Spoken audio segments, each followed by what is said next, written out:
उस लड़की ने अपनी बचत के पैसों से, जो उसने बहुत ही किफायत से रहकर बचाए थे, 18वीं मंजिल पर एक पुराना अपार्टमेंट खरीदा। जब वह अगले दिन उस जगह को लेने गई तो उसने पाया कि पूरी 18वीं मंजिल ही गायब हो चुकी थी। एजेंट और पिछले मालिक ने जोर देकर कहा कि उन्होंने उसे कभी देखा ही नहीं। प्रॉपर्टी मैनेजमेंट वालों ने भी कसम खाकर कहा कि बिल्डिंग में सिर्फ 17 मंजिलें ही हैं। गुस्से में आकर वह पुलिस के पास गई, लेकिन पुलिस वालों ने उसे मानसिक रूप से अस्थिर समझा और सीधे ऑब्जर्वेशन के लिए एक मानसिक अस्पताल भेज दिया। वह इस तरह अपना अपार्टमेंट खोना नहीं चाहती थी। उसने बीच रास्ते में ही गाड़ी से कूदने का जोखिम उठाया और जैसे ही उसने दोबारा अपनी आंखें खोली, वह जोरदार झटके के साथ कहीं जा गिरी। वह उस दिन वापस पहुंच गई थी जिस दिन उसने कॉन्ट्रैक्ट पर दस्तखत किए थे। एजेंट ने उससे जल्दी से दस्तखत करने को कहा और मालिक ने तो कीमत कम करने का भी प्रस्ताव दिया। अपनी पिछली जिंदगी में गायब हुए अपार्टमेंट को याद करते हुए उसने कहा कि वह पहले चीजों की जांच करना चाहती है और अकेले ही बाहर जाकर देखने लगी। उसने देखा कि 18वीं मंजिल साफ साफ लिखी हुई थी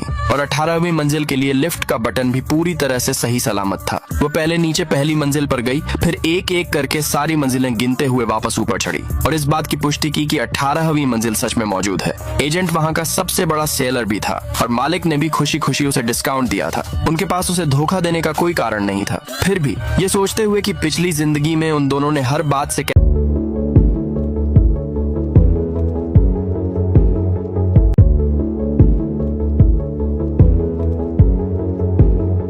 Pain Go Oil.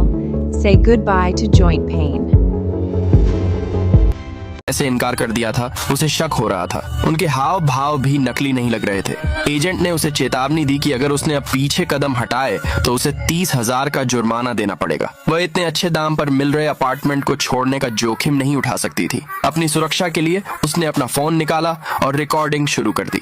उसने एजेंट, मालिक और कॉन्ट्रैक्ट की वीडियो बनाई और अपार्टमेंट के अंदर और बाहर की हर चीज को रिकॉर्ड किया और फिर सबूत के तौर पर उसे तुरंत ऑनलाइन पोस्ट कर दिया। उसके बाद ही उसने कॉन्ट्रैक्ट पर दस्तखत किए और पैसे दिए। सौदा पक्का होने के बाद वे दोनों चले गए, लेकिन उसे अभी भी कुछ बेचैनी महसूस हो रही थी। इसलिए उसने दोबारा अपना फोन निकाला और बिल्डिंग के आसपास की वीडियो बनाई। उसने उसी रात अपार्टमेंट में शिफ्ट होने का प्लान बनाया था, लेकिन पुराने मकान मालिक ने उसे जल्दी से वापस जाकर अपना सामान पैक करने को कहा। कोई और चारा न होने के कारण वह पहले वापस चली गई। वहां से निकलने से पहले उसने एक बार फिर जांच की। उसने हर मंजिल को बहुत ध्यान से देखा और इस बात की पुष्टि की कि 18वीं मंजिल अभी भी वहीं है और लिफ्ट का बटन भी मौजूद है। तभी वह कुछ समय के लिए उस कॉम्प्लेक्स से बाहर निकली। पता चला कि वह लड़की बचपन से ही अनाथ थी। सालों तक वह इधर उधर भटकती रही और लगातार अपने ठिकाने बदलती रही। अब आखिरकार उसके पास रहने के लिए अपनी एक जगह थी। उम्मीदों से भरी वह अपना सूटकेस घसीटते हुए वापस लौटी, लेकिन वहां पहुंचकर उसने पाया कि पूरी इमारत अब एक मंजिल छोटी हो गई थी